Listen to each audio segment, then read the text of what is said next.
She demanded. "Let me go through your phone right now." I handed it to her unlocked and said, "Be my guest." Then I picked up her phone. The terror that washed over her was all the proof I needed. I, 31 male, learned something crucial last Tuesday night. When someone suddenly becomes obsessed with your supposed secrets, they're usually hiding their own. My girlfriend Natasha, 29, and I had been together for 3 years. Good relationship, or so I thought. She worked as an interior designer. I managed a small bookstore. Not glamorous lives, but comfortable. We'd been living together for about a year in a decent 2-bedroom apartment. The paranoia started small about 2 months ago. Little comments about who I was texting, questions about why I smiled at my phone, jokes that weren't really jokes about having a work wife. I brushed it off initially. We all have insecure moments, right? But it escalated. Last Tuesday, we were watching Netflix after dinner.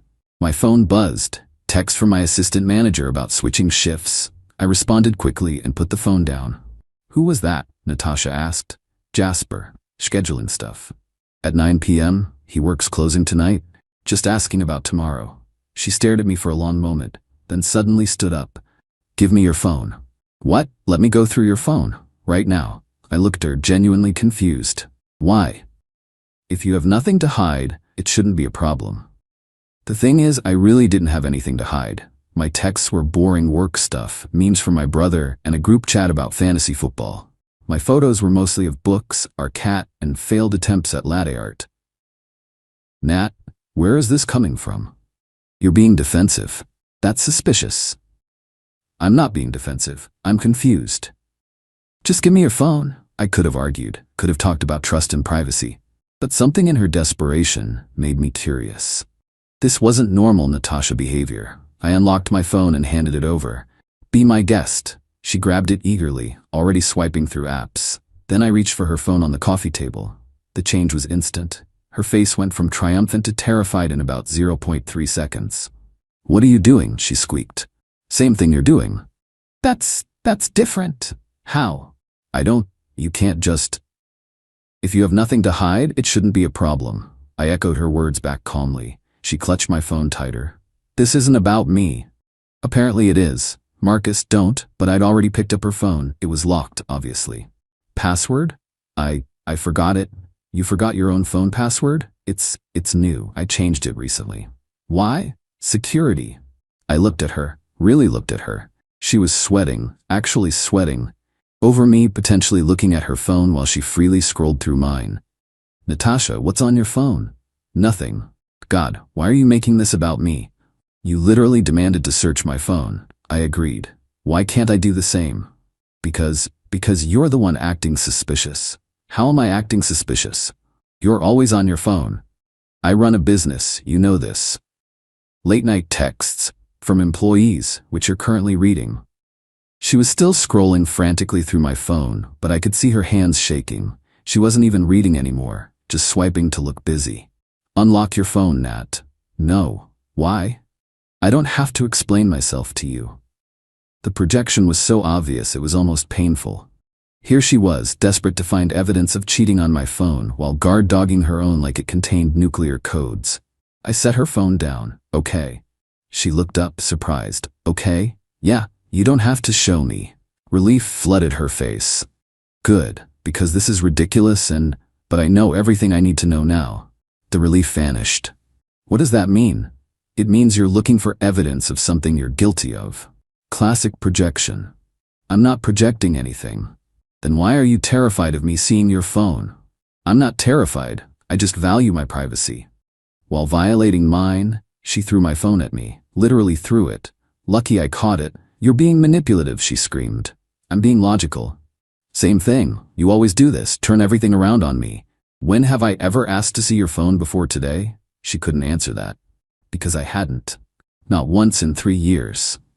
"I'm gonna bed," she announced, storming off. I sat there for a while, processing. The guilty flee when no one pursues, as they say, and Natasha had just sprinted away from a race I wasn't even running. The next morning, she acted like nothing happened. Made breakfast, chatted about her day, kissed me goodbye, but she took her phone into the bathroom while she showered. She'd never done that before. I had a decision to make. I could pretend everything was fine, or I could find out what had her so scared. I chose option 3. I waited. Because here's the thing about guilty people, they always tell on themselves. You just have to be patient. And I'm very patient. Update 1. Patience paid off faster than expected. After the phone incident, Natasha's behavior became increasingly erratic. She password protected her laptop, never had before. Started taking calls on the balcony. Suddenly had way more client meetings that ran late. But the biggest tell? She became obsessed with my whereabouts. Where are you going? To get milk. How long will you be? 20 minutes. Why did it take 25 minutes? There was a line. Send me a selfie so I know you're really at the store. Are you serious? The projection was off the charts. Every controlling behavior screamed, I'm doing something wrong and assume you are too. I documented everything in a notebook. Not for revenge, just for my own sanity.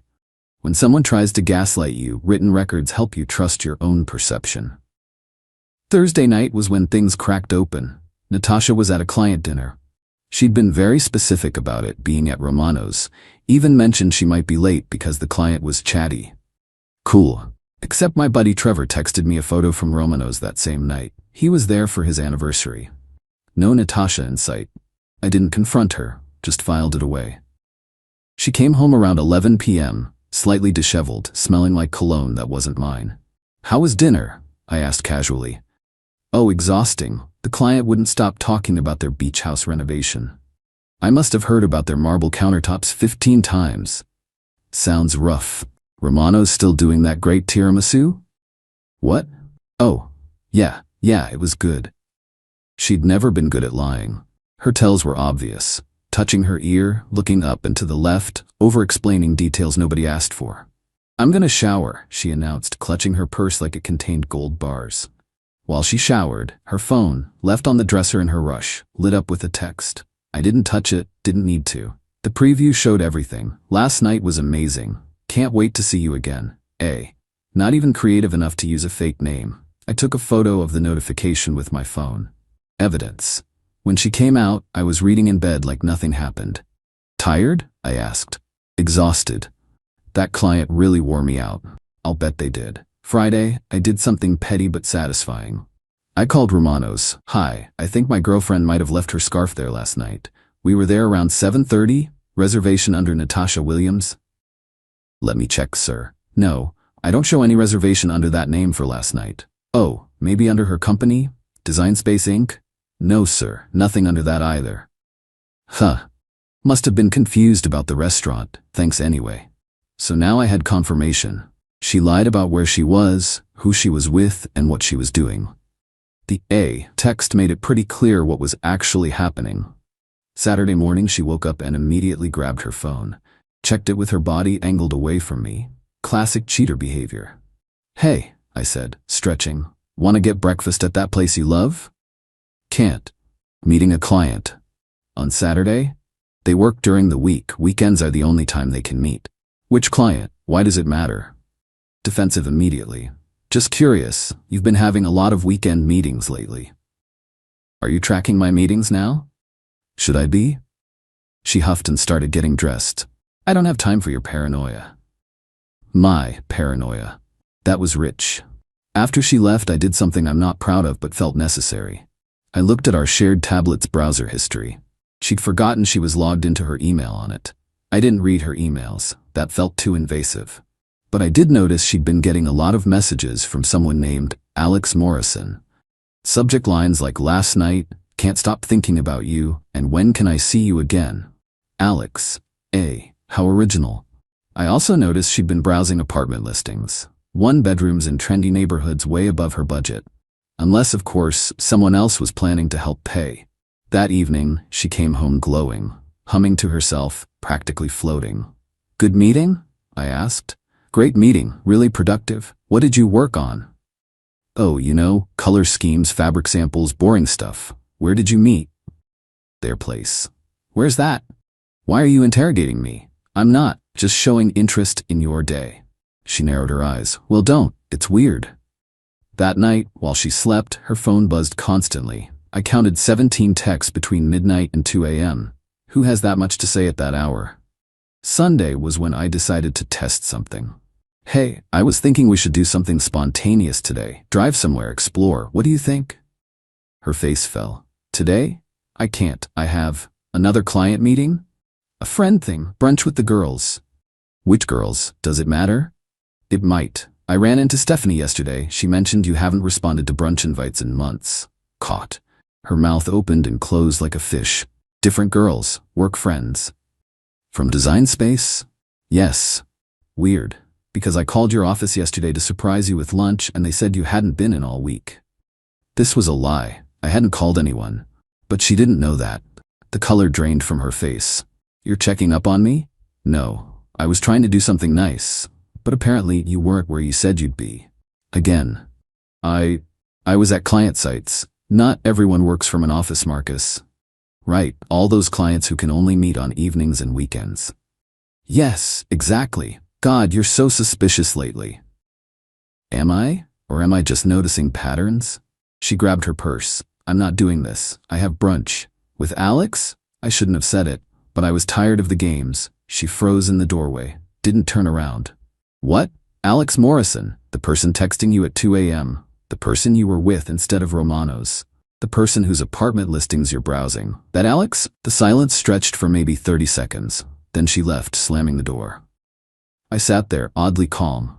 The truth was out now. The question was, what would she do with it? My phone rang 20 minutes later. Natasha, probably calling to gaslight me about how I was crazy and paranoid. But it wasn't Natasha, it was an unknown number. Hello? Is this Marcus? Male voice, nervous. Yes, who's this? This is Alex Morrison. I think we need to talk. Plot twist. Didn't see that coming. Final update. The conversation with Alex Morrison was not what I expected. At all. I know this is weird, he started, but I just found out about you. Natasha told me she was single. Has been telling me that for 4 months. 4 months. We met at a design conference in June. She said she'd just gotten out of a long relationship and wasn't looking for anything serious. June.